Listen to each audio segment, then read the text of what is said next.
산타페의 높은 아성까지도 뛰어넘고 있는 르노 삼성 QM6가 작년 말에 페이스리프트로 출시가 되었죠. 하지만 상품성 변경인 페이스리프트임에도 불구하고 기대했던 변화점은 찾아보기 힘들었습니다. SM6 페이스리프트에 먼저 적용이 되었던, 그리고 당연하게 적용될 것으로 기대가 되었던 LED 매트릭스 비전마저도 적용이 되지 않으면서 좀 당혹스러웠는데요. 심지어는 불편해도 이 정도로 불편하게 만들 수 있구나를 직접 체감해준 S링크도 변경이 되는 것이 당연하게 예상되었지만 결국 변경되지 않았습니다. 그럼에도 불구하고 이 차량은 산타페의 판매량까지 뛰어넘는 기록을 보여주고 있는데요. 한편으론 놀랍죠. 사실 디자인은 처음 선보인 적이 언제인지 기억하기 힘들 정도로 오래되었는데 이게 바로 상품성의 힘인 것 같네요. SM6 후속으로 알려진 오스트랄이 베일을 벗고 있습니다. 어떤 경쟁력을 제공할지 미리 만나볼게요.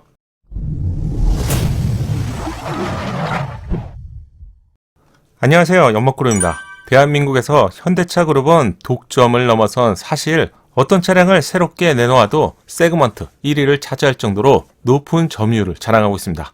점유율이 80%가 넘은지는 이미 오래죠. 경쟁 상대가 없다는 점은 소비자 입장에서는 너무 아쉬운 점인데, 그런데 말입니다. 중형 SUV 시장에서 주인공 역할을 했던 산타페가 공감하기 힘든 디자인으로 출시가 되면서 스스로 자멸하고 있는 상황이죠. 틈새를 지켜보던 QM6는 산타페를 뛰어넘는 반란을 일으키고 있습니다. QM6의 반란의 이유는 아주 명확하죠. SUV 유일의 LPG를 제공하면서 스펀지처럼 준중형과 중형 SUV 시장을 빨아들이고 있는 것이죠. SUV 하면 디젤이라는 공식이 있었는데 어쩌면 QM6는 SUV지만 LPG라는 공식을 만들었고요. 빠르게 디젤 엔진이 단종이 되고 있는 추세라서 비싼 하이브리드 차량 외에 새로운 선택지를 제공했다고 할 수 있습니다. 이게 성공의 비결이죠. QM6 후속으로 알려진 오스트랄이 최근에 티저를 공개했습니다. 공식 티저가 공개되기 전에 한 장의 트렁크 사진과 함께 공식 이름인 오스트랄 레터링을 공개했었죠. 원래 이름은 남쪽이라는 의미의 오스트렐리스인데 누구나 쉽게 부를 수 있게 오스트랄 이름으로 공식 확정이 되었습니다. 그리고 지난주였죠. 1월 상반기에 출시를 앞두고 티저가 드디어 공개되었습니다. 기존 르노의 디자인 공식을 그대로 따르고 있는데요. 여기에 전기차 시대에 대응할 수 있게 한층 다듬어진 것을 볼 수 있습니다. 르노의 새로운 디자인 언어가 적용되었다는 점인데요. 우선 공식 티저를 보면 새로운 로고를 볼 수 있는데 이 로고의 이름은 루벨 R이라고 합니다. QM6 후속에는 태풍눈이 아닌 새로운 로고를 기대해 볼 수 있고요. C자형 주간주행 등과 새로운 리어램프 디자인을 볼 수 있습니다. 익숙한 디자인처럼 보이고요. 여기에 새로움을 더한 르노의 디자인은 마치 독일 3사의 차량을 보는 것처럼 디자인의 아이덴티티를 잘 유지하는 점도 좋은 것 같네요. 국내 소비자분들도 이런 디자인을 선호하시는 분들이 여전히 많으시죠. 오스트랄의 뼈대는 CMF CD3 플랫폼을 기반으로 합니다. 플랫폼이 중요한 이유는 제가 소개하는 모든 신차 영상에서 한 번씩 설명했기 때문에 추가로 설명드리진 않을게요. 다만 차량의 성능을 포함한 주요 부품의 배치, 연비까지 플랫폼은 내연기관 시대나 전기차 시대에도 자동차에서 가장 중요한 부분인데요. CMF 플랫폼은 닛산 로그와 캐시카이에 적용되면서 성능에 대해서는 이미 인정받은 플랫폼이죠. 이 플랫폼을 개선한 것이 오스트랄에 적용될 CMF CD3 플랫폼입니다. 오스트랄은 르노의 차세대 SUV 5인승 쇼퍼드 성격을 가지고 있는 카자르 후속으로 먼저 출시가 됩니다. 카자르의 크기는 4500mm 정도로 준중형급 크기인데요. 5인승 SUV 투사이나 스포티지급 차량이죠. 이 차량이 올해 상반기에 먼저 출시가 될 예정입니다. 디자인 공개가 아닌 공식 출시라는 점에서 르노의 새로운 차량을 빠르게 만나본다는 점이 저는 반갑네요. 카자르 다음에 출시될 차량이 꼴레오스 후속인데요. 꼴레오스의 국내 판매명이 바로 QM6죠. QM6의 후속으로 7인승을 기대하시는 분들이 많은데 저 역시도 QM6가 차량의 크기를 키우고 3열 시트가 포함된 차량으로 출시되길 기대하고 있는데 여기에 반가운 소식이 있습니다. 해외 매체인 모토 ES에 따르면 QM6 후속은 C 세그먼트 사이즈에서 D 세그먼트 사이즈로 크기를 대폭 키우고요. 3열 시트를 담고 있다는 소식이 들리는데요. 경쟁 차량인 산타페나 소렌토 차량도 이미 7인승이 기본화되었죠. QM6 풀체인지에서도 시장의 상황과 동급 세그먼트에서 경쟁력을 확보하기 위한 방안으로 7인승 출시는 기정사실로 받아들이는 것이 맞을 것 같네요. 출시가 된다면 소렌토나 산타페와 진검승부가 예상되는데 그럼 실내 경쟁력도 체크해 볼게요. QM6의 실내 공간이 처음 국내에 공개가 됐을 때 이런 것이 유럽의 감성이구나. 저는 사실 많이 놀랐습니다. 당시에 동급인 소나타 차량이나 상위 차량인 그랜저 차량에서도 기대할 수 없었던 높은 수준의 감성은 오랜 시간이 지난 지금도 여전히 괜찮은 느낌이죠. 센터페시아에 달린 커다란 내비화면은 처음 공개되었을 때 정말 충격적이었습니다. 마치 테슬라 차량을 보는 것처럼 그거보다도 제 기억에는 좀 더 충격적이었는데 디자인에 한번 놀랐고요. 더욱 놀란 점이 있는데 이렇게 불편하게 만들 수도 있구나. 공조기를 조작하려고 해도 여러 단계를 거쳐서 작동해야 되기 때문에 사용할 때마다 불편해도 이렇게 불편하게 만든 개발자와 그걸 승인한 관리자의 얼굴이 늘 생각났는데요. 하지만 새로운 오스트랄의 경우 이 부분은 완전히 잊어도 될 것 같네요.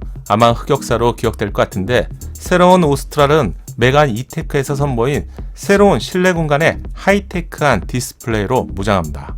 알파벳 R자와 비슷한 형태라서 오픈 R콕핏이라고 부르는데 실내의 디자인의 베이스는 메간 이테크고요. 약간의 디테일 차이만 두고 있는데 거의 동일하다고 예상하시면 될 것 같네요. 미래지향적이고 첨단 느낌의 실내 공간을 제공합니다. 어떻게 하냐고요? 최근 메간 이테크 전기차를 공개할 때 르노 관계자가 앞으로 출시될 차량에 지금 보시는 가로형과 세로형 디스플레이가 적용된 새로운 디자인을 적용한다고 발표했습니다. 따라서 새로운 르노 차량은 이런 디자인으로 나옵니다.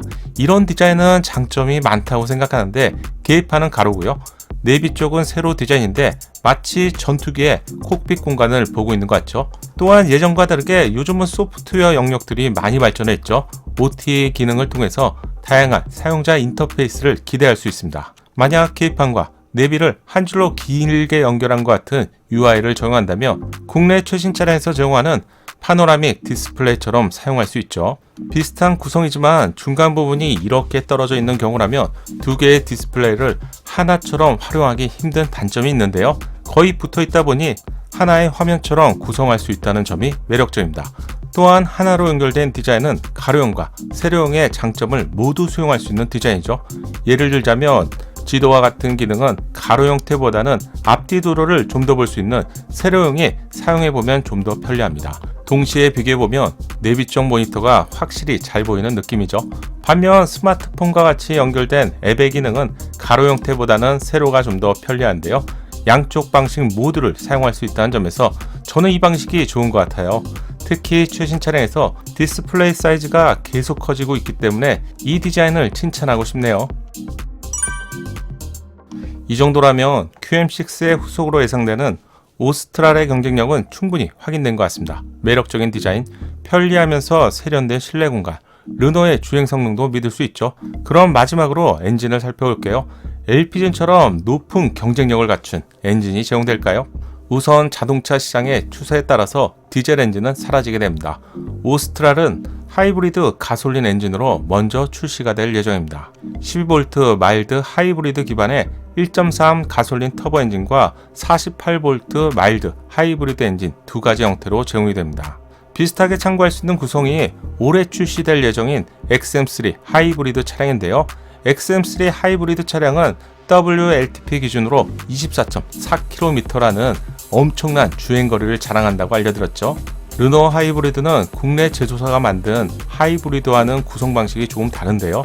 앞으로 출시될 르노 차량은 하이브리드 엔진을 기본으로 출시할 것 같습니다. 또한 추후에 순수 전기차 버전도 출시가 되는 것으로 알려졌습니다. 다만 현재까지는 엔진 제원 등에 대한 세부적인 정보는 공개되지 않았는데요. 올 상반기에 출시될 오스트랄은 현재 출시를 위해서 900명의 테스터 드라이버와 100명의 테스트 차량이 유럽 등지에서 마지막 당금질을 하고 있다고 하네요. 상반기에 출시될 오스트랄이 먼저 공개가 되고요.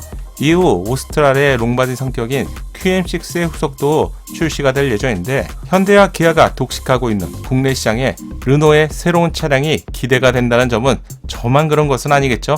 QM6 후속은 2023년도쯤에 출시될 예정입니다. 국내에 출시가 된다면 QM6 이름으로 출시가 될지 아니면 차량의 크기를 키웠기 때문에 QM7의 이름으로 출시가 될지 이 부분도 궁금해지네요. 이번 영상 도움되셨다면 좋아요 잊지 마시고 구독과 알림 설정을 통해서 정확한 신차 소식을 빠르게 만나보세요. 감사합니다.